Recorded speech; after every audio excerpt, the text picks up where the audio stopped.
Wow, I'm the first one. Yes, you are. Can you hear me? Hi, Abby. How are you? This I'm is well. Just so you know that we're live on YouTube as well. yeah. Oh, Mhm. okay.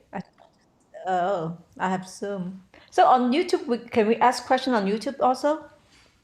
Um, yes, you can. If you log in, you should be able to ask it. But I'll be mostly monitoring on you on the Zoom questions, so it'll be different. Okay, thank you, Abby. How you been? I'm good. Like it's a totally different world. I For start, sure. I start teaching online last week. I miss Good. my students, so I'm teaching them in the morning now. You know, you can do the same. You can live on YouTube, and they can watch it on YouTube and follow along. Oh, is that right? Is YouTube? Yep, Seems YouTube is better, okay. But YouTube go like it's in public though. Everybody can watch me, not just the student. I don't. that's true. I mean, you can reach to broader audience, right? Yeah, I'm shy. I just I'm pretty shy. Not the people that I don't know. I still True. Yeah. so. What? Let me check. Where's my? Yep. Where's everybody? I'm the first one. Cannot believe that. Okay, I'll be quiet. I will just mute myself and just. Yeah.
Hey, Brandon.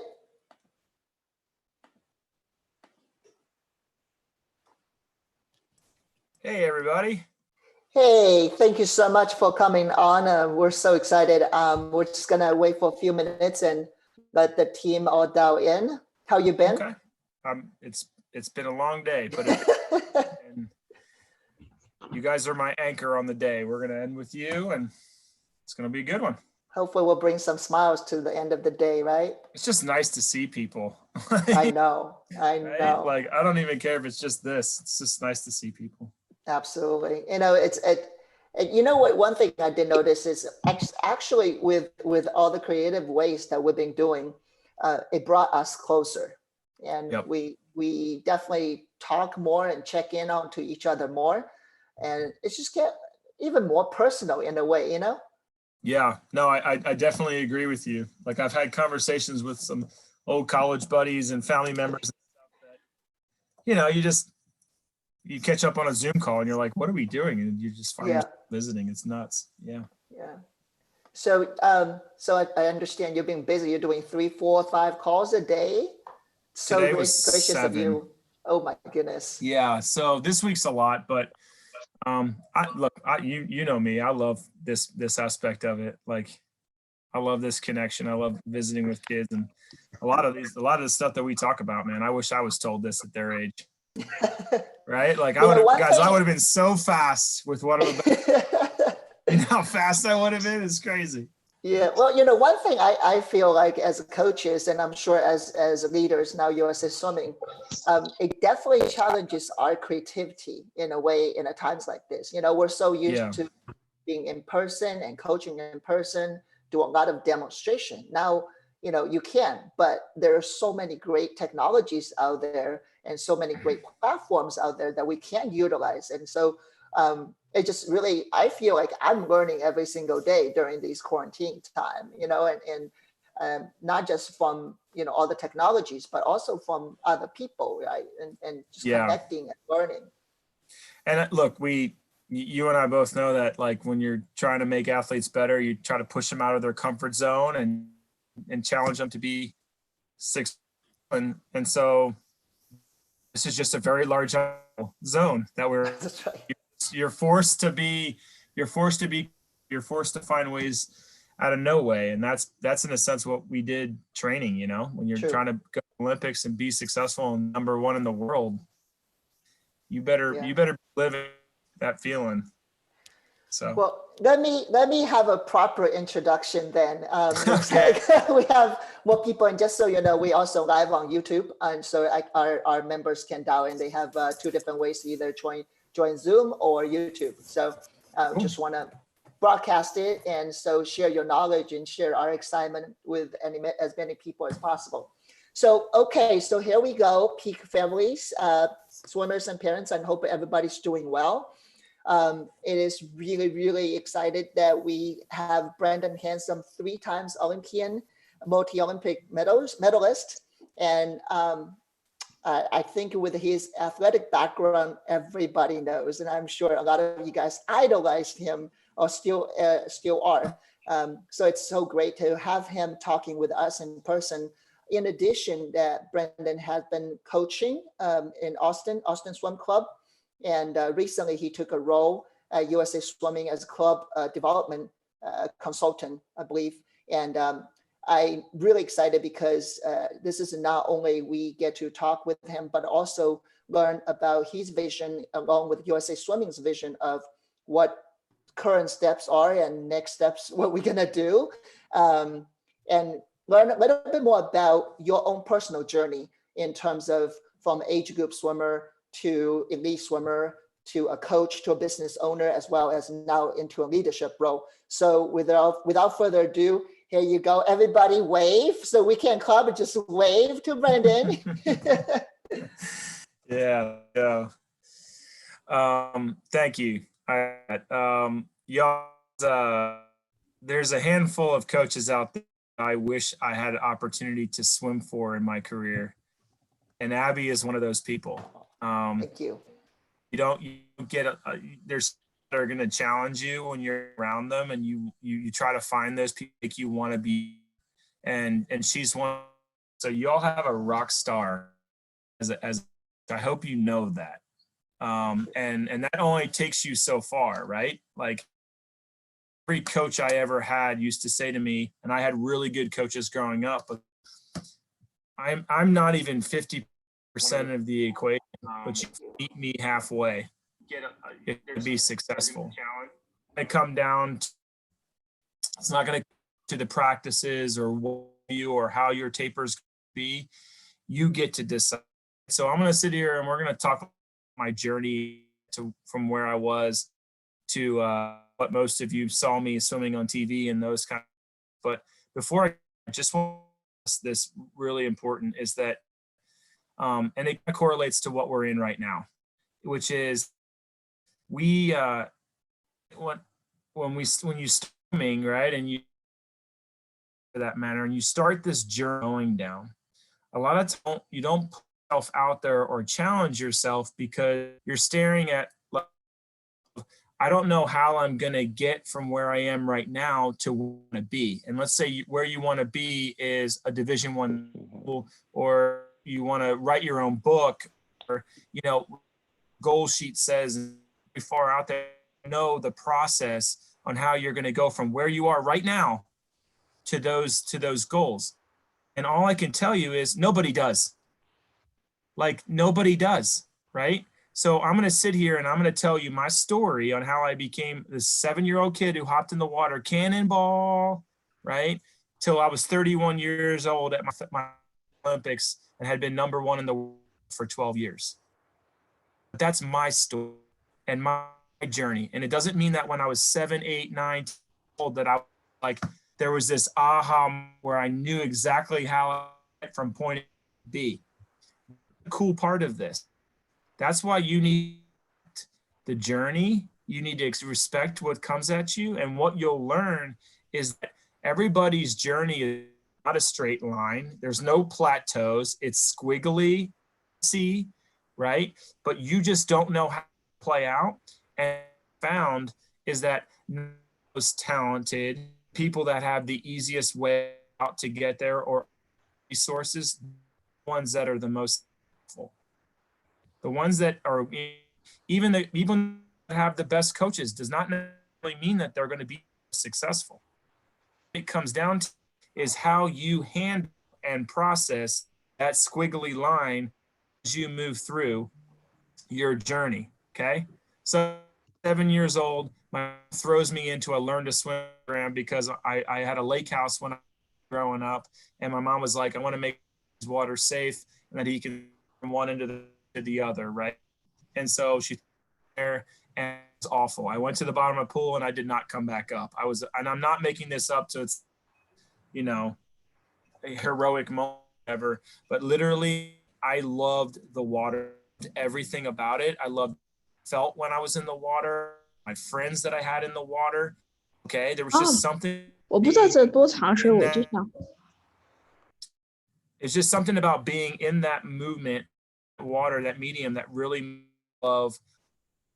And so my mom was like, "And do you like swimming?" And I was like, "Mom, I love swimming. It's awesome. It's so fun." And she was just like, "Okay, well, if you want to keep doing it." And I said, "Okay." And so I remember the next lesson we get out and my mom is standing there and I got a towel around me, and the lady, my mom goes, "Hey, listen, Brendon really likes swimming and he'd like," and she goes, "Well, he's not good enough to, he can't join the team." Standing right there, I'm 7 years old and I'm like, "Wait, what?" And they were like, "Well, he needs to know how to do at least 2 strokes for him to join the team. He can't do backstroke or any other stroke." And so I get it, and I'm like mad. I don't like people telling me to do. Even at the age of 7, I'm like, you just did not handle those situations well. Didn't process them well. And so I turned to my mom and I said, "Mom, what am I doing wrong? Am I not listening to my, like, I know I stuff, but I don't understand it." She's like, "Well, you're not." She's always had a problem with not paying attention. And the teacher's teaching you something, Brendon. You're at the pool bouncing out the bottom pool. The kid enjoying the water, but listening to my coach. And so I associate not telling me what to do. And then my mom just told me the process on how, even at the age of 7, on that, which means anybody can, because I was obviously not the smartest kid. Practice the next day, and I listened to coach and what she was doing, picked up backstroke and joined the team solely because it's what I wanted to do. It's my decision. And you know what's is now looking back on it, I realized even at the age of 7, I took full ownership of what I want my outcome to be. I couldn't control things, but I could control my behavior in that lesson. That was the difference that on that team, right? Joined the team, had a blast from the 7 till 15 club program. I swam a bunch of stuff, for good or great or anything, but like loved relays. Swam out of my Speedo and relays, right? Like swam for my team, loved leading cheat, You know, I was the kid running from the snack bar, trying to get to the behind the blocks. Like, this was a very social swimming.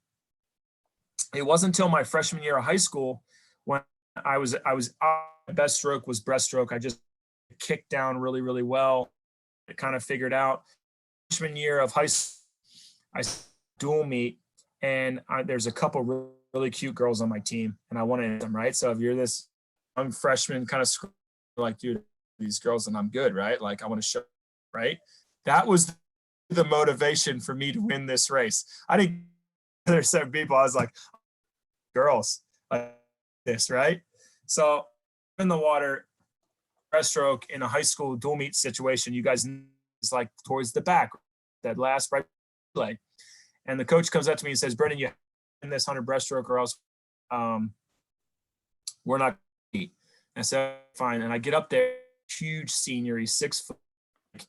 And I was like, oh my gosh. Long story short, he pushes me on the 100 breaststroke. Okay. We're getting out of the pool. He's like, just lost the whole meet for your whole team. Like, he said that to me or something along those lines that just like button in me, right? And off that it did when I was 7 years old, and that teacher said, Brendon, you can't make this team, you can't make this club team. And so I went over to the coach and I said, you just told me that I'm not good enough. And I was like, I'm not okay. Tell me what he did in that race that I didn't do so that I can be better, because I'm going to race him. I know I'm going to regionals and state. We swim through the year. I listen to my coach again, ears, pay attention in the moment, listen to what coaches to do. Okay. Because now I got this kid, right? Like, I'm like, it's on. As far as I'm concerned, it's me. We swim high school state. We swim the preliminary. Okay. Going freshman year, I was a 1 in the 100 stroke yards. In that dual meet, I 104. My freshman year, states 58.2 in prelims. So I had a huge curve, right? But I think that is because, one, I got to finally swim in front of peers, and that was a motivation for me. I wanted to prove to people that show off the stuff that I was doing in club, about team, whatever. I'm in college, I had the opportunity kind of showing what I was capable of doing, or I'm sorry, in high school, I had more opportunity to show my teammates how good I was.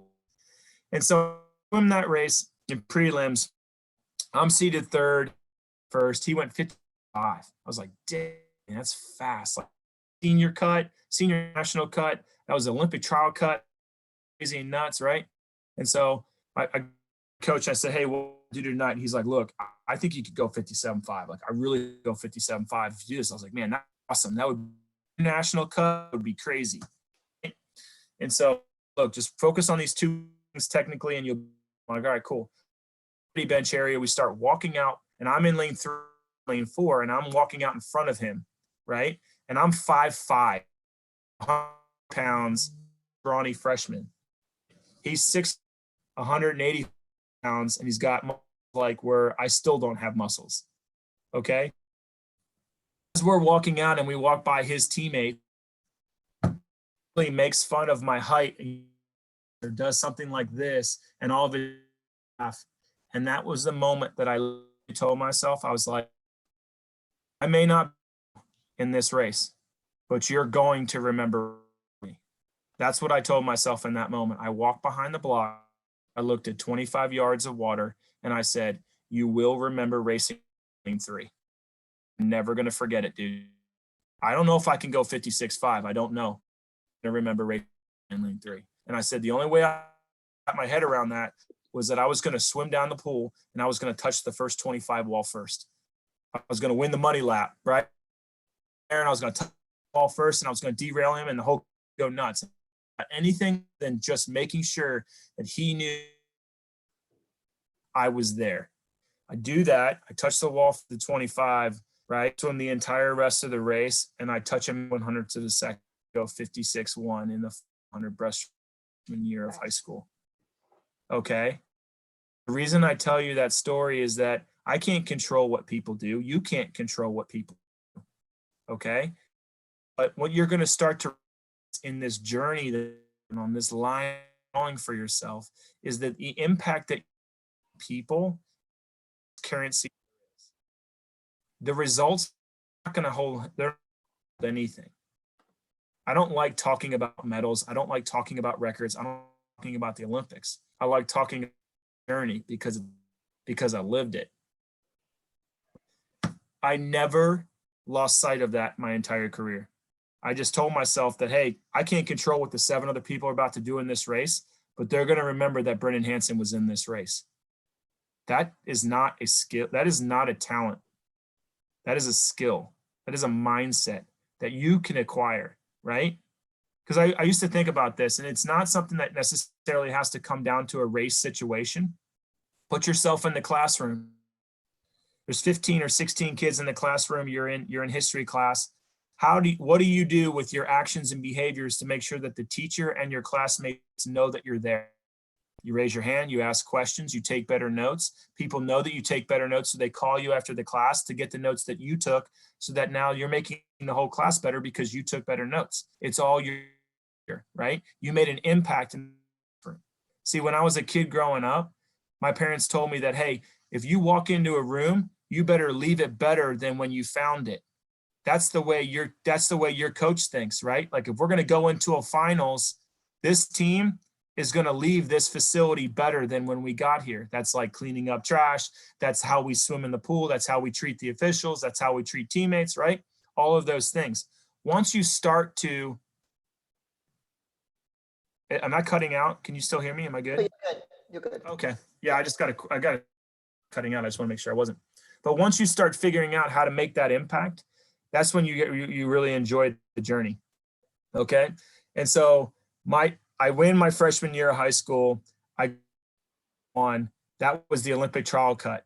I got my Olympic trial cut before my junior national cut, before my senior national cut, before my sectional cut. Okay. As a freshman in high school at the age of 15, all because of 2 things, I believe. 1, I had a kid tell me I couldn't do it and I wanted to prove him wrong. And 2, I never lost sight of the behavior, listen to my coach, that I was not an expert. Even though I was the best person on my team in high school, does not mean that I knew anything. I walked on the pool deck every single day trying to make that pool deck better because I was there. I was at that pool. I was at that practice, right? Making that impact is what I was trying to do. Won every single, pretty much every breaststroke race out of high school. That leads me to my senior year with the Olympic trials. Olympic trials are going to be in 2000, my senior year. Olympics they were in Sydney, Australia. I wanted to make that team so bad. Thanks. I wanted to make that team so bad because I wanted to see it so bad. And I wanted to go to Australia and I wanted to see a kangaroo. I just thought it would be awesome. And I knew at that time that I had not had the experiences. I had never been to a national meet, and my first national meet was going to be the Olympic trials. And so I remember, like, right after Christmas training that year, I went up to my coach and I said, let's have a goal meeting and let's figure out what I have to do that I'm ready to go for these Olympic trials. He said, look, we're going to have to start doing doubles because you're going to race against guys that are college. You might have to swim twice a day, right? So as we're coming up with a plan to race in 2000, I'm starting to realize that my behaviors need to match my goal sheet, right? Like, my goal is to make it to the Olympics, go to the Olympic trials and be successful. If you get first or second, you make the Olympic team. If you get third, you don't make the Olympic team, okay? But in the process of those 6 months leading up to it, I was trying to change my behavior to make sure that I was going to achieve that goal. Go to those Olympic trials. I'm seated 25th in the 100. I swim the prelims of the 100 breaststroke. I drop 2.5 seconds. I'm seated 4th going into finals, right? I do exactly what all you guys do. I go in the diving well. I go to the bottom of the pool in the warm down pool, and oh yeah. What I gotta do is beat 2 people. I gotta do 2 people. I can't believe this, right? In the process of me, the fact that I dropped seconds and I was in the final and I had the chance to make the Olympic team, I stopped listening, right? I didn't do what the other guys in the heat did. They went They looked at film, they paid attention to the race strategy, they talked to their coach. I had just felt like I had won, so I was high-fiving teammates. I was talking to my coach. You could barely get both of my feet on the ground. I was floating around the pool deck. Long story short, I go into the finals of the 100 breaststroke. Okay, I'm in lane 3. The favorite's in lane 4. I'm just like, okay, I'm going to swim against him. And if Olympian ever tells you that they don't get nervous, they're straight up. We all get nervous. Okay, if you don't get nervous, then that means you don't care. If you don't get nervous, then you don't care about your swimming, or care about being in that lane, or care about being there. Okay, you need to be nervous because that's the excitement and energy that you're going to use to be successful. I don't remember walking down the pool deck. I don't remember getting behind my blocks. I barely remember the race, right? All I can remember is white water, barely touching the wall. I touched the wall. I got 3rd place by 1/100th of a second. I missed making the Olympic team by 1/100th of a second. I think I could have broken the world record for how far I wanted to throw my goggles and my cap. All right. It didn't happen the way I wanted to. And I remember going behind the block, or going through driving well, and looking at my coach before I started warming down. And I said, it's not fair. This is not fair. I did everything you told me to do. I did everything that was asked of me. I behaved like those guys. None of this makes sense. This is not fair. I don't understand it. And he goes, Brendon, this sport is brutally honest. What you put into it is what you're going to get out of it. You got 3rd place and you deserved 3rd place. Now go warm down and let's figure out how we're going to in 2 days when we swim the 200, right? So I was like, oh, he's coach. He's the coach. I'm the swimmer. He knows what he's talking about. I'm going to do what he tells me to do. So I swim down. We start to break down the race. We realize that I didn't streamline. I'd made some major mistakes in my race. Long story short, we have a plan going into the 200. I swim the 200 breaststroke the next day, or 2 days in prelims. I drop a bunch of time. Okay, I'm going really fast. Guess what? I'm seeded 4th going into finals. Are you kidding me? The same scenario. I'm in the same race, the same lane. It's just 2 lengths of the pool longer. Right? So I'm thinking the same way you would, which is don't make the same mistake twice, Brendon, right? Pay attention to your coach, pay attention to the process, do everything that you can. I'm like, okay, let's do it. Go out there, march down the pool deck. I remember marching deck. I remember walking out behind the blocks. I remember hearing my name announced, okay? And I told myself my race strategy was the guy that was next to me, I was going to swim next to him for the entire race, right? For the first 50, and then I was going to make my move. And I was going to swim my race, and I was going to see how it plays out. But for the first 50, I was going to stay right with him, and that's how we were going to roll. Dive in the water, follow the process exactly the way I wanted it to. We touched the wall at the 50, exactly the same. I take off. I could start to hear the crowd going nuts as I start to make my move, right? I come into the 100 wall, and I'm like, oh, yeah, this is happening. Come into the 100 wall, make an awesome turn, amazing pull out, come up. A crowd is going nuts. Like, this is the 6th day of Olympic trials, and I can barely, it's like deafening how loud it is, right? And I'm just coming up, it's like, oh, like it's just so loud, you know, but when you're underwater, you can't hear the crowd, right? You breaststrokers know what I'm talking about. And I get to the 150 wall, I come off, and as I'm turning, I can see, and the guy that was in lane 4, who was the favorite, was still coming in. I was like, gosh, dude, like I'm winning the race. And you know, when you like know you got it in the race, like you get that adrenaline rush, you know what I'm talking about? Where you're like, oh yeah. And like you look to the side and your teammates are like, oh yeah. And then like you all are on that same page. That was me, dude. And I was like, yes. So I start swinging in the wall. I'm like, pick up my tempo. I remember the last 3 strokes into the wall. I'm like, I'm gonna make the Olympic team. I touched the wall. Guess what place I got? I got 3rd. By 1/100th of a second. Now it doesn't make sense at all. Now nothing makes sense, right? Now I don't know what just happened. Like I am straight shock. Because in my mind, the last 30 meters of that race, there was no doubt in my mind that I was winning. The reason the crowd was going nuts is because on the other side of the guy that I was racing against, literally there was 2 other guys same spot. So it was the only race in those Olympic trials where there was 4 guys. There was 4 guys vying for 2 spots. And that's why I can tell you that it was another moment where the sport taught me You cannot control what the other 7 people are doing. You only control what you do, right? And then I'm going to tell you this, like, it's how you react in this exact moment. Like, if I asked you to raise your hand right now and say, yeah, was there a race that didn't make sense to you? You didn't go the time you wanted to. You put all of the effort you possibly could into that lane, into that moment. But then when you look up at the scoreboard, the place and the time made absolutely no sense to you. Every one of you would raise your hand, because that's what the sport does. The sport teaches you that, and you can't figure out why. Guys, it wasn't like I warmed down 700 and then came up to my coach and it started to make sense. It never made sense for a long time why I did that. Okay. But then I started to think about, okay, Brendon, you're Brendon Hansen. You literally want to make an impact anytime you're anywhere, right? I remember warming down in that pool deck and I was like, my goggles are leaking. Why are my goggles leaking? Like, seriously, does anything work tonight? Like, I can't figure out why my goggles are leaking. Then I crying in my goggles because of the emotional response that I was having. That's totally cool, right? But here's the thing. I leave that pool deck. I go to the University of Texas. I take a white piece of tape and I write it over my last name on a shiny burnt orange locker, and it says "Man on a Mission."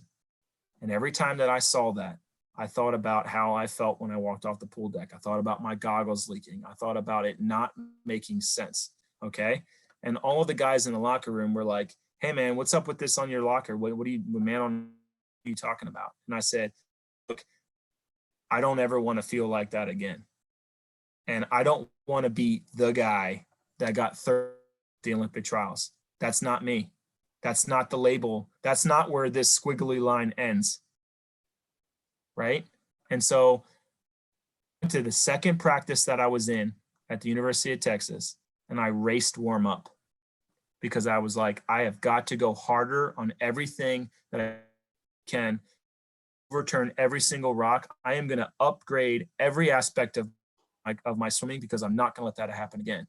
And I literally remember touching the wall in warm up and having a kickboard whiz by my head. And it was by one of the juniors, was an Olympian. And he goes, hey man, we don't race warm up here. Okay. And I said, Tommy, you can tell me to speed up, but you can never tell me to slow down, because I'm here and I'm a man on a mission. Right. And I got a lot of respect for that because, again, my actions were matching what I wanted to do. A lot of times when you guys have these goals and you're not reaching them, it's because you don't have the habits and the behaviors to match those goals. I was now swimming in a pool at the University of Texas with 8 Olympians. I had those role models right in front of me. It wasn't like I was like, oh, they're and this is me. I was like, no, I just missed making the Olympic team. Those guys had the behaviors to do it. They found a way. I didn't. I'm going to go race them. I don't care if it's warm up. I'm going to go race them. Right? That's how you get to where you want to go. Here and go, I don't understand how it plateaued or whatever it is. When you have moments like you're going to have, like the 2000 Olympic trials, you're going to learn more about yourself in those moments than you will when you're successful. So don't shy away from them. Go find the friction, go find a way, and go find a way to fail, because you're going to learn faster. That's the difference in the mindset of somebody that wants to be somebody or figure it out or get to where they want to go, and the folks that don't. That's the difference. Swim my freshman year of high school, or my freshman year of college. After getting third at the Olympic trials, I win both of my races at the NCAAs. I'm the American record holder in both of those. So now I'm the fastest American breaststroker ever. I go to the World Championships in Japan that summer in 2001, and I win the World Championships. So in 1 year of what could have been crushing moment in my career, could have ended me. I could have focused on it. I could have made excuses. I could have made energy, literally take that squiggly line and bury it into the ground. I went from being third at the Olympic trials, watching the Olympics from my dorm room, to being number 1 in the world in 8 months. And you know why? Not because it had everything to do with the fact that I knew what I wanted to do. I believed it before anybody else did. And I had daily reminders of why I was doing what I was doing. You need to know why you're doing the things that you're doing. Have little cues or things around you all day explaining to you the why you're getting up at 6 o'clock on a Saturday morning, why you're not going out with your Friday night because you're going to go to practice. You need to know those because those sacrifices are important to your process, to your squiggly line as you move through. The me writing "man on a mission" over my locker just reminded me of how I felt every single time I opened my locker. When do you open your locker, guys? You get in the day. That's why I put it there, right? And there was other things, like as soon as I got a car, I started putting stuff in my car. So when I would change the radio station or I'd look at the speedometer, there was little things there, right? I started writing stuff in my bathroom mirror. When I would brush my teeth, I would see it, right? Because I needed those daily reminders, because if you're going to push yourself as hard as you possibly can and try to make the biggest impact that you can in practice and school and everything, it's going to challenge you. Life is going to push you back. You need to make sure that your why is so strong that you push harder than it pushes on you. 2004, my second Olympic trials, all I can think about is not getting third, right? Leading up to those Olympic trials, Eddie's like, "What do you want to do?" And I said, "I want to break the world record." And he goes, "Why?" I said, "If I break the world record, there's no way nobody else is going to beat me. So what do I have to do to break the world record?" And he said, "You have to do more than I ask of you every single day." And that is when I realized that if I met my coach halfway, I got more out of my coach. You have one of the best coaches that I know on this planet, right? But she can only do so much for you if you don't meet her halfway. Think about that, right? When she gives you a set, she's challenging you with that set. When Eddie Reese gave me a set, I didn't go, "Okay, I hope I can make it," or, "Oh, I'm just going to participate today in this set." There's no participation in swimming. When he gave me a set, I was like, "Oh, I'm going to make him wish that he gave me a hard. I'm going to make him wish he gave me one more round of this 825s, 850s, 875 set, because blow up any expectation that he thinks he has." So when coach is challenging you, it's your challenge them back with effort. You know what happens at the University of Texas? The culture there in that situation where every single guy and girl is thinking that way, and you'll see this at Division I college when you get to go there, is you'll go, guys, slow down.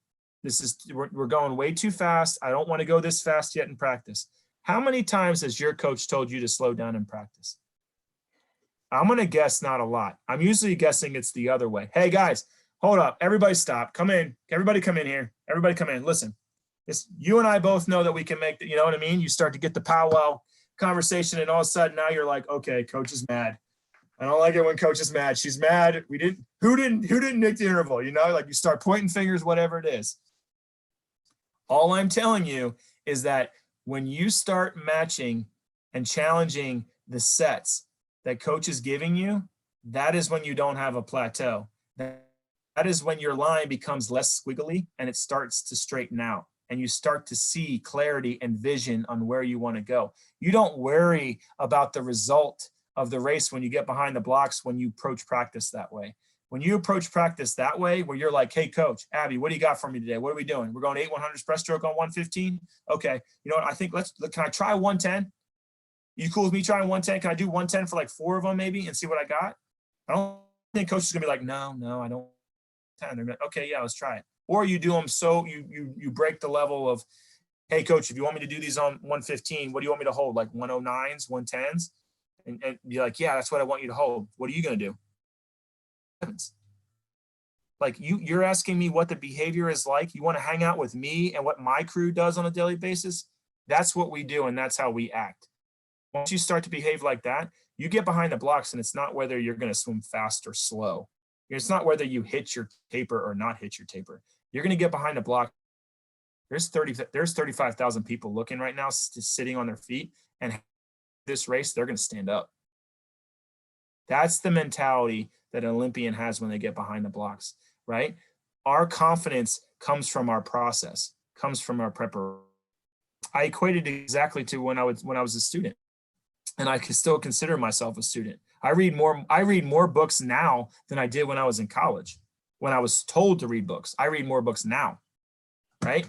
But my thing is like, think about your approach and your confidence when you go into a test, but you know you read the cover of that textbook, right? You know every little page, every chapter, every lesson of that textbook. You're like, oh, hey, come on, give me the test. I'll take it right now. Give it to me. He's got it. I got it. I'll be out of here in 20 minutes, right? But if you procrastinated, you didn't take notes, you missed 2 classes because you were sick, you didn't do the extra credit, whatever it may be, right? You get that test, you're like, oh man, what's the next page going to be look like? Oh, am I going to understand this math equation or not? Like, you start to second guess every action that you make on that test because you didn't prepare. That's the difference between, it's no different in swimming. But see, I never like to look at competition as a test, right? I never looked at a time as being a grade. I looked at a swim meet and a race as a celebration. It was an opportunity to showcase everything I've been doing with my coach, right? Nobody was there watching me go 8 100 breaststrokes on 110, but I was. Abby was. Now she's sitting there going, hey, the last thing my coach used to say to me is like, you think these guys are ready to watch what you're about to do? I said, I don't know, but it's going to be sure as fun watching them figure it out. I'd get behind the blocks and I'd say, man, I can't, the 7 other people are going to do, but they're going to remember racing me. These are all mindsets. These are all skills. These are all thought processes, right? You have to start building the habits and behaviors that allow you to think this way. Once you do, it's amazing the doors that open up. It's amazing how fast you can get to where you want to be. It's incredible. But a lot of times we just look at the staircase and we don't think about the next step, and we trip over the first step and we trip over the first step and we can't get past the first step because we keep looking at the staircase. Just focus on the next step and you'll get there. Because I focused on the next step, and literally 2004, I break the world record. I make the Olympic team in both of my races. I make Olympics. At that point, it was like a cycle. I was putting it on repeat, and I was just trying to be better than the day before, just trying to be better today than I was yesterday, whether that was nutrition, recovery, sleep, anything that I could get hands on, right? I was obsessed with detail. I wanted to have the best stroke that I possibly could. The more I got engaged in what I was doing, the better I was. And that is on to become a 3-time Olympian, right? And do all the stuff that Abby said in the beginning, necessarily care too much about, right? What's crazy now is that I'm 12 years removed from my, 8 years removed from my last, right? The press in 2012, I'm sitting there, Brendon, you're going to retire after this. What was the turning point in your career? Because literally you didn't really get good till you were 15, 16 years old, maybe 17 or 18 on the national level where we really noticed you, right? But what was the turning point in your career? And I looked him in the face and I said, if I could go back to the 2000 Olympic trials where I got third twice, I would never, ever, ever swim 1/100th of a second faster. I wouldn't do it. Because that moment right there, even 3, 4, 5 months after that race, where I still couldn't figure it out, I would never change that result because it made me who I am.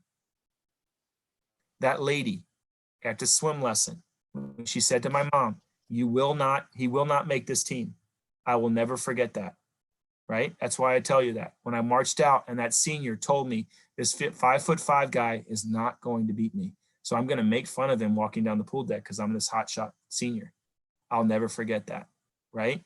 It's all in how you react to life when it's thrown at you, especially this situation right here, where there's so many uncontrollables, right? What's crazy to me is that my thought process, Abby's thought process, is no different than yours, guys. We're processing this whole situation exactly the same way you are. But what's crazy is that I'm approaching it the exact same way I did when I got a bad race, right?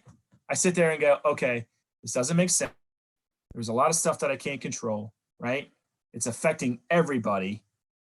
What can I do to move the needle? What can I do right now to get the snowball rolling down the hill? What can I do right now to be better at my job, to be better with my family? If I get this opportunity, what's the silver lining to this? What do I need to learn? What is this lesson right now that's life teaching me? What can I learn right? These are all the things that I'm thinking about through this whole process. And literally the only thing that has made me like sane right now through all of this is the fact that I am just going to be better today than I was yesterday.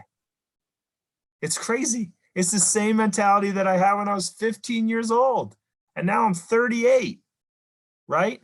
So look, this sport is going to teach you lessons that are going to be so awesome. You just have to make sure that you're willing to listen to them, right?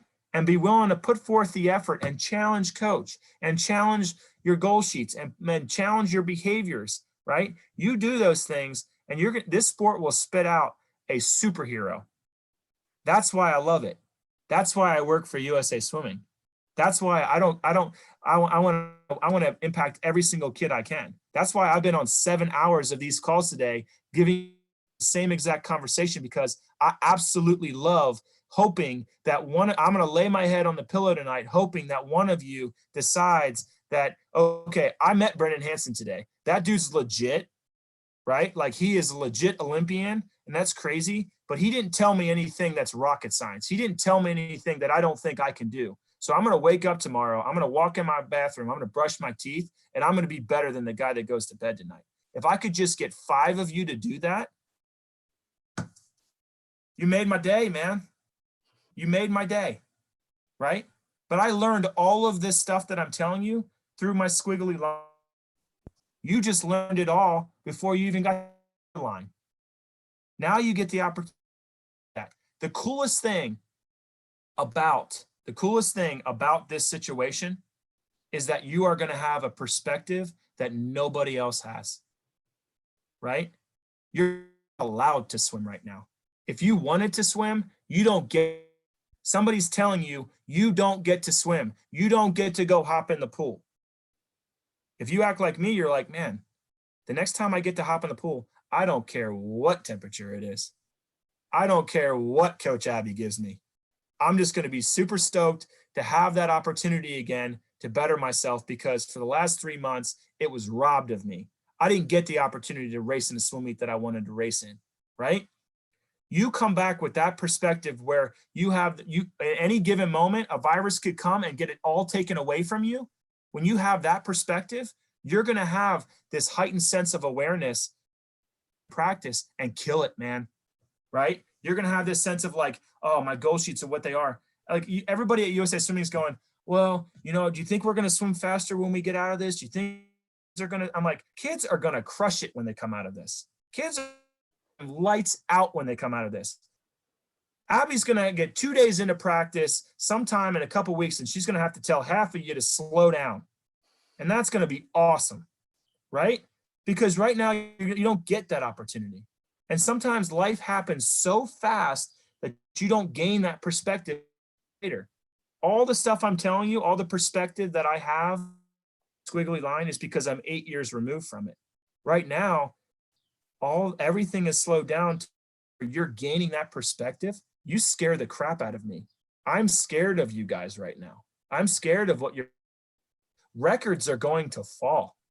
There's a lot of people that would have made the Olympic team this summer that are not going to make it next year. And there's going to be a lot of young kids that didn't have their trials cut that are now going to get their trials cut, or that didn't have a junior national cut. But you know why? Because you have perspective. You have perspective on the fact that this is a gift, and I just want an opportunity. Like that was the number one thing I told the team in 2012. I had perspective in 2011 and 12. After 2008, I walked away from the sport for 2 years. Didn't swim at all. Came back in 2011 because I wanted to make one more run. When I came back, there was only 2 people that believed that I could do it. Myself and my dog. My lab looked at me and I was like, hey man, you think I could do this? And he licked me in the face. And I was like, all right, we got this. We're going to take it. I had to believe it before anybody else would. And man's best friend, he knew it too.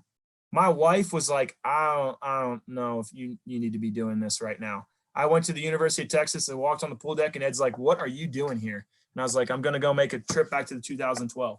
And he's like, dude, you've been out of the water for 2 years.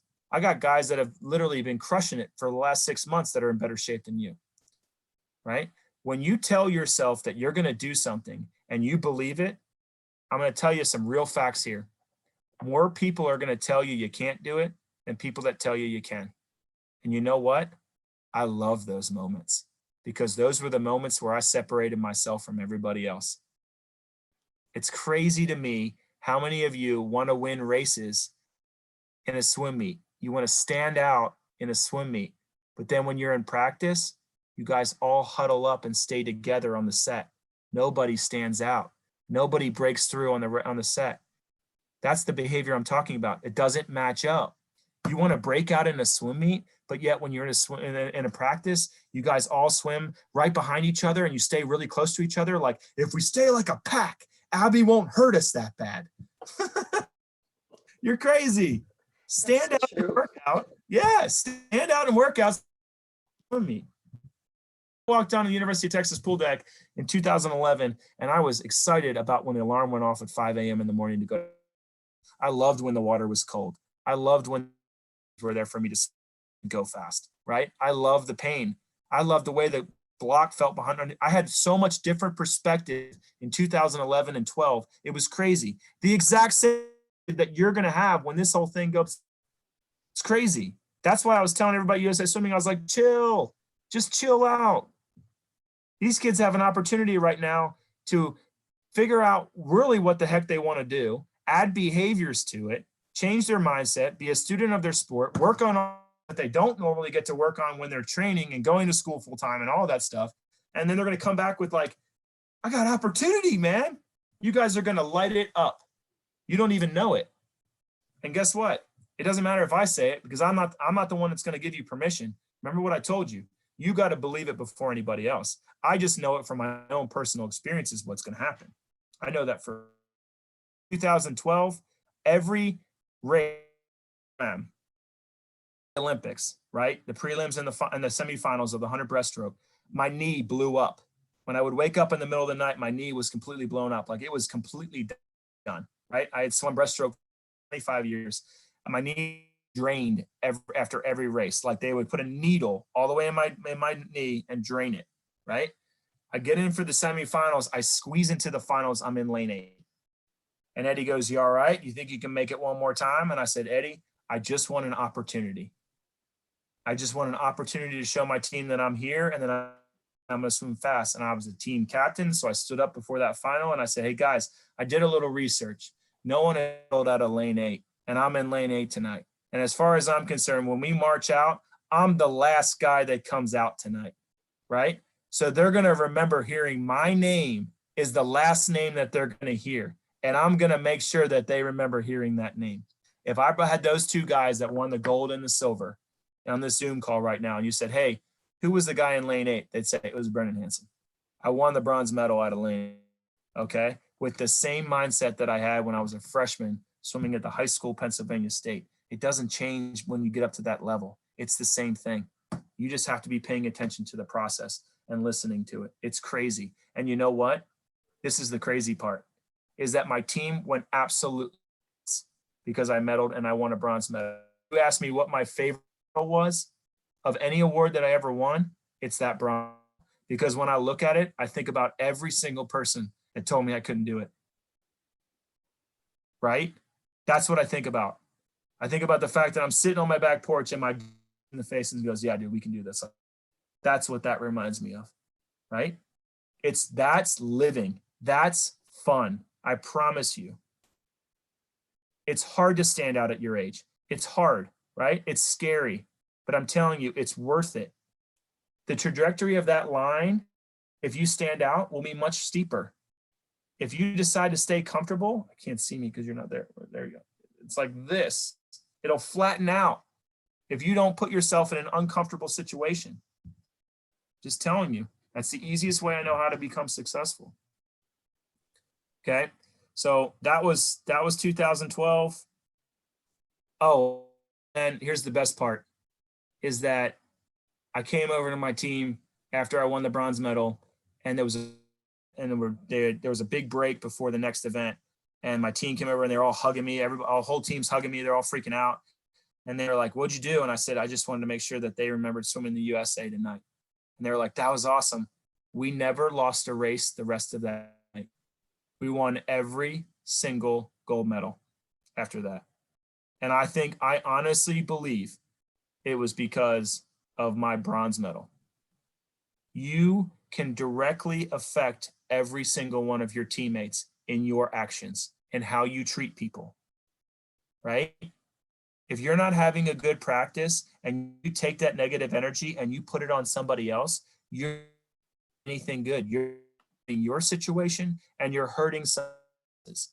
There's always that question of how to be a good teammate. I would go to practice trying to make it better than when I got there. The only way I knew how to make it better was be vocal, right? I would be positive, because negativity, nobody responds to negativity, guys. I don't care how tough you think you are. If you tell somebody that they suck and they're not doing it right and they need to fix something and you're being negative with them, they are not going to respond the way you want them to. But if you respond with positivity to where they do care about them, they will swim out. And guess what? When your teammates swim lights out, you swim lights out. So everybody's like, culture Olympic training camp. What's the culture like at the University of Texas? It's 25 girls and 25 that literally rip each other's heads off, all super competitive. But every single one of them would die for the other person and care immensely about the people that came before them and the legacy that they can, opportunity that they have in front of them. Some of you guys that are older and you know this is something you got only so many practices left with Abby, you can change the trajectory of this team and how you leave it. Remember what I told you. Leave a place. You should leave a place better than when you got there.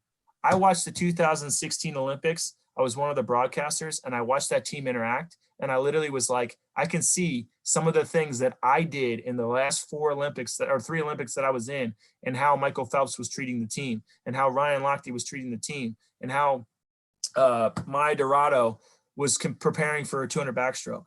I could see my actions coming out in that team. That's a legacy. Place better than when you got there. You do that with behavior, okay? And you do that with impact. Remember what I told you.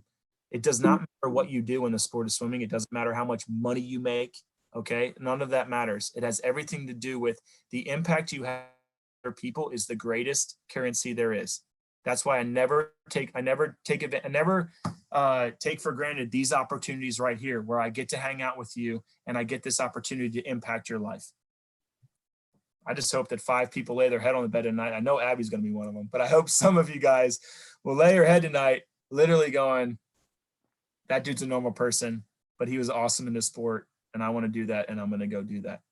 Because there's Olympians that didn't start swimming until they were 16. There was Olympians that started when they were 4. There was Olympians that didn't have a junior national cut till they were 18. There was ones that had it when they were 11. It's so funny to me when parents come up to me and they go, hey, I want you to meet Tommy. Tommy's the next Michael Phelps. Like, he's breaking all of his records and everything. And he's not the next Michael Phelps. Like, I will straight up tell that parent in her face, I'm like, your kid is not the next Michael Phelps. Your kid's name is Tommy and he's the next Tommy. That's what he is.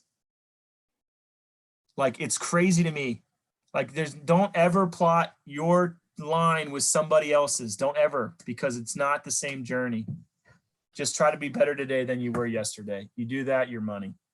Okay. I am done talking. I feel like I preached way too much. No, it's great. I've got a lot of If you guys have any, I've got like 10 extra minutes. So if you guys have any questions, Brendon, we do have some questions. Can you hear me? Yep. Okay. This question is Hannah. Hannah's a 7-year-old little girl on our team. And she wants to know, what do you do before your swimming events? What are your rituals? Oh, that's a good one. Well, one of the things I did was when I would walk out to the pool, it was always a different arena, right? Like a different crowd, there were 7 other guys. So I always had a certain regiment that I would follow to kind of make my mind realize that, hey, you're trained for this. It's the same old thing. Don't worry about it. It's the same block. It's still 50 meters of water. Don't worry about it. Get in there. And so I would always blocks, I'd always go to the right side of the block. I'd always reach the water and I would feel the water. I'd put a cupful of water up in my mouth and I would spit it back into the water. And I always wanted to touch the water before I got up to the blocks just to make sure I knew it was wet. Right? Like it just made it real because your mind can wander and you can think like, oh, it's going to be different. Oh, I'm at the Olympics now. And as soon as I would reach the water, I was like, guys, it's the same water that I practice in every day. That's the same black line that I swim with I'm still staring at 25 or 50 meters of water, right? So my ritual was just to kind of hone in on what my strategy was and kind of brought me back to not worrying about all of the crazy stuff that was around me when I swam. Great question, by the way. I have a question. Do you recall a specific moment that is you still remember to this day that your teammates have such impact in you? Oh yeah. Well, there was a meet that we went to. There was like a group of us, and there was a group of pro guys at the University of Texas, and we were all training together. It was Ian Crocker, Aaron Pearsall, a guy named Neil Walker, Garrett Webergale, Nate Dusing. So we were all Olympians. We were all swimming together, and it was super duper competitive. And Eddie called us up one day and said, hey, look, I found this meet for you guys in Dallas, and I want you to go to it. And the format of the meet is you only bring 8 swimmers to the meet. Only one of the guys on the team, Eric Chanteau was on the team too. So like guys can swim the 100 breaststroke, but only one of you gets to make it to the A final.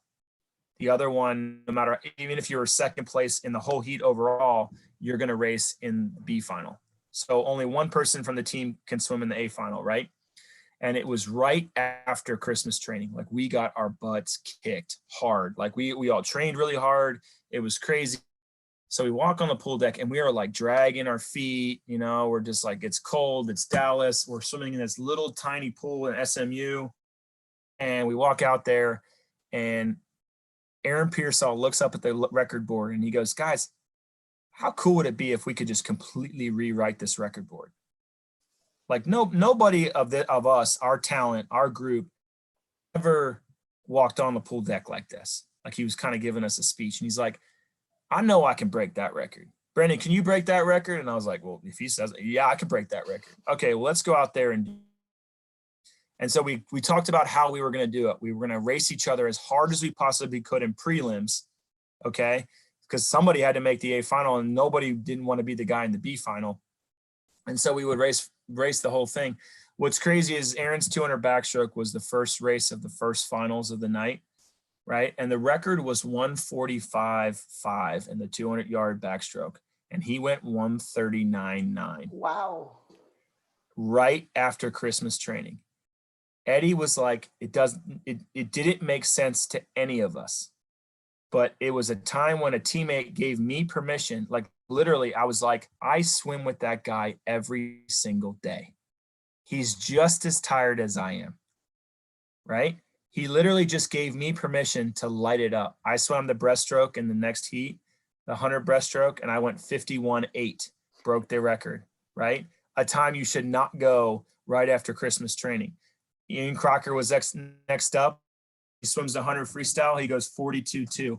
Eddie calls us on the phone and he's like, guys, what the heck did you guys eat? He's like, none of it made sense to him on the, like, right?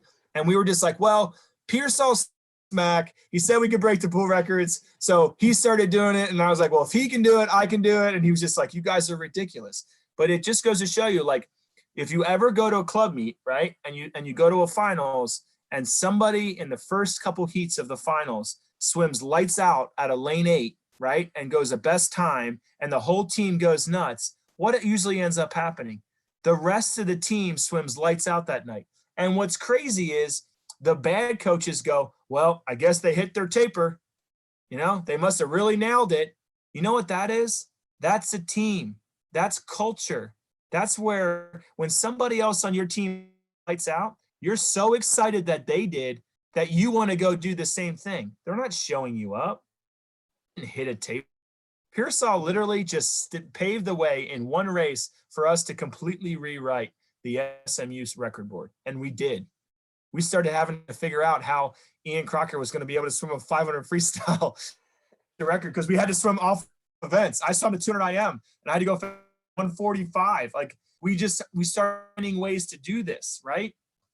When you, that is just again, point, Abby, that was just us challenging each other in practice every day. When you challenge each other in practice every day better, things like that'll happen. Things like that in competition. Yeah, it was a crazy time. Yeah. One last question. I think one of our swimmers wanted to know, what are the things you do, small things you do to keep yourself focused? Because let's say you go on the venue, like you said, right, like 35,000 people, all kinds of noise. That's during the racing days. And now, like, you're so busy, and we're very gracious that you're talking with us. And at the end of your day, 7 meetings later, you're still so focused, so energized. And what are you doing to stay focused? Well, one thing is, this is my passion. You have to follow what you're passionate about. If you go days in a row where you don't want to do it, like, and I'm talking like months and stuff, and you don't want to do it, then go find something that you want to do. Like it's amazing to me how people think that they have a one vessel on how they're going to become successful. It's not. If you're passionate about it, you'll outwork anybody to be successful at it. That's the crazy part. Like, I don't look at this job as work. I didn't look at being a professional athlete as work. I saw it as an opportunity to express myself and who I was as a person. Same as when I was a coach. I didn't change who I was when I got on the deck. Into me and the gas station 20 minutes before I would go into a swim meet, I was the same person, right? Like, the reason I have so much energy behind what I do is because I'm extremely passionate about it, right? And you're probably starting to think, oh my gosh, I don't know what I want to do with my life, right? You're sitting there going, what do I major in? What do I do? I don't know. You're not going to know. I'm 38 years old, and I'm going to tell you right now, I still don't know what I want to do. I just know that this is where I want to be right now. I want to be right here talking to you, being 100% present in trying to make you better at what you do. I'm not focused right now on what tomorrow afternoon looks like. I'll get to tomorrow afternoon when I'm there, right? And there'll be times like over the weekend where I'll look back on the week and say, did I bring impact to my organization? Did I make them better? Did I make my teammates and my coworkers better, right?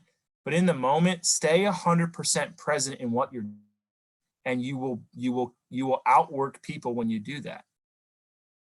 Like, there's a lot of times you may take baggage into workout with you, or take into practice or to the classroom with you, where you just may have gotten in a fight with your friend in the hallway, and then you go into the class and you want to start crying, but you're not paying attention to the teacher at all because you're not present in the classroom, right? Because you're still thinking about the fight out there. So to your point, Abby, if you want to figure out what it is, don't stress out about what your passion is. It will find you. The sport is swimming. Let me tell you something. The sport of swimming, it picks you. You don't pick it. So you're talking to me right now. It has weeded out all of the weak, and I'm staring at all the strong right now.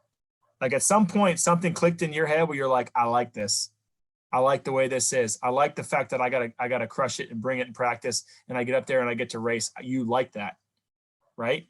So you are passionate about this sport if you're here right now, because the sport would have weeded you out and you'd have been like, nah, I'm out of here, man. I'll go play soccer or something like that. I'll play another sport. It's not a big deal. I don't like this. So don't worry about it. But that's the biggest thing I can tell you is stay 100% present in what you're doing, and you'll get more out of yourself, you know? And then again, I really believe in taking ownership of what you do. Like, I almost do it by default, right? Like, when I was a coach, I would have 15 kids swim lights out, one not swim well. And I would go home and I'd literally be driving my car, banging my head against the steering wheel, going, why did that kid not swim fast? And my wife would be like, dude, you had 15 kids go lights out tonight. And I'm like, I know, but why did James not go the time that I thought he could go, right? That's the difference between the want to go and continue to be better and the ones that don't. And you know what? It's not hard. Again, I'm going to say it again. It does not take talent. It doesn't. That's the crazy part. Like there's 4 or 5 kids on this call right now that I know for a fact, because I've watched you, more talented than me. The senior that I beat my freshman year, his stroke was better than mine. He's still bigger and stronger than me. He had a better stroke and was more talented and had a better kick than I did. Just didn't want it as bad. That's the difference. You start thinking like that, you're in the, and again, you just want to be in the game. So I hope this stuff helps you guys. I really do. Sure. Just to share a little bit of it with you, one of our swimmers jumping in the lake this morning, 43 degrees with a wetsuit on, and just, you know, and then we also had a swimmer went into the ocean and went surfing for 2 hours, paddling. You find a way to get better. Even the ones that are not swimming, we're getting sports psychology talks, and we're doing air swimming. We're doing a lot of stuff that, you know, visualization. We're still working. We're still getting better every day. So thank you so much for this awesome talk. And we learned so much. I was on a call with the national team 2 days ago with all of our national team members, right? And Eddie Reese and all those guys were on that call, and they said, don't worry about not being able to swim right now. They just said, all you do is try to find things that are going to better yourself and what you can do that day. What's crazy right now is that all I do all day as a coach was watch film, right? Like I'd watch video after video after video of kids swimming, right? And if I hopped in the water right now, my breaststroke would be better than the last time that I swam breaststroke. Absolutely. Because you're looking at film and you're paying attention to it, and I may not be able to swim it for very long, right? I may not be fit. I may not be in the shape I need to be in to do it. But I can tell you right now, after watching as much film and video and visualizing what that would feel like so that I can teach other people how to do it, that if I got in the water right now, my breaststroke would look like the way I want it to, and not the way it did when I got out of the water in 2012. So you yourself and missing an opportunity if you don't think the next couple of weeks you can't watch film and you can't challenge yourself in dry land, you can't up to long you can hold a plank or whatever. Those are all opportunities that you can do, and that's what our national team's doing right now. Yep. So great. Cool. All right. Hey, thank you so much, everyone. I'm gonna unmute you so you can thank him. Thank you. Thank you so much. Thank you. Thank you. Okay. Hey, Brendon, hopefully Yes. you'll get some sleep tonight, some rest tonight, and I really appreciate it. It's so great. Thank you. It was great to see you. Bye, guys. Take care. Be Bye. safe. Bye. Thank you. Bye-bye. Bye. Bye.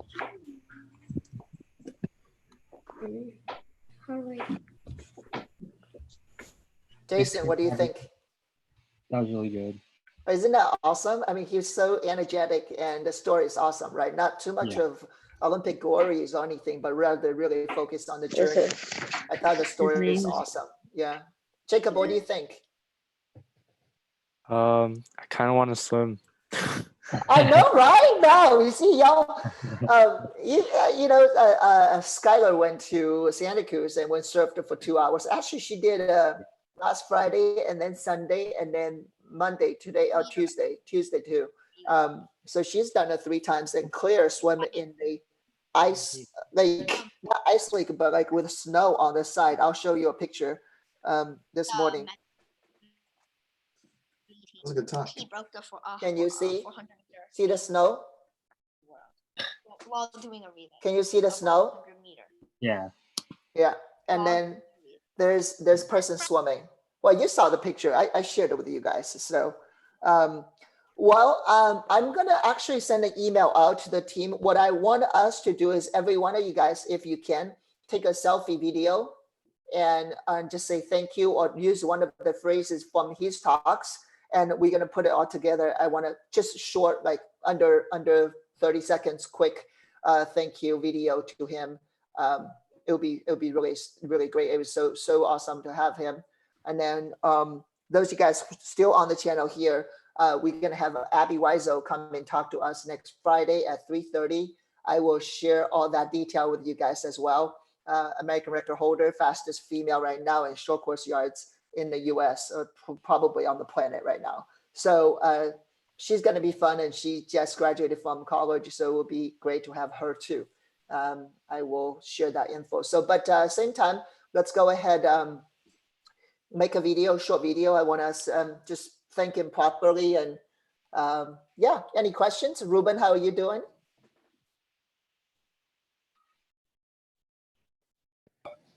We're doing great, regardless of the circumstances. I love the talk. It was awesome. I was texting Luna also. You really need to listen to this because it's gonna be useful not only for swim but in life as well. And yeah, it's so relatable, right? He's so relevant and relatable. So he does speak to the kids, and he does speak the kids' language and getting in their heads. You know, it's really tied into your swimming, your life, and your schoolwork, and all that in a nutshell as a whole. I thought it was awesome. Yeah. Hi, Cielo. Hi. How are you? Good. Yeah. Okay. Hi, Coach. Hello. thank you, Abby, and yeah, definitely a huge thank you to Brendon as well for. I will. Yeah, you guys can shoot a video and thank him too. Just short video. We'll put it together. Jason probably will be in charge, right, Jason? Sure. Okay. Yeah. Okay. Already, everyone. Thanks, Abby. Okay. Abby. Okay.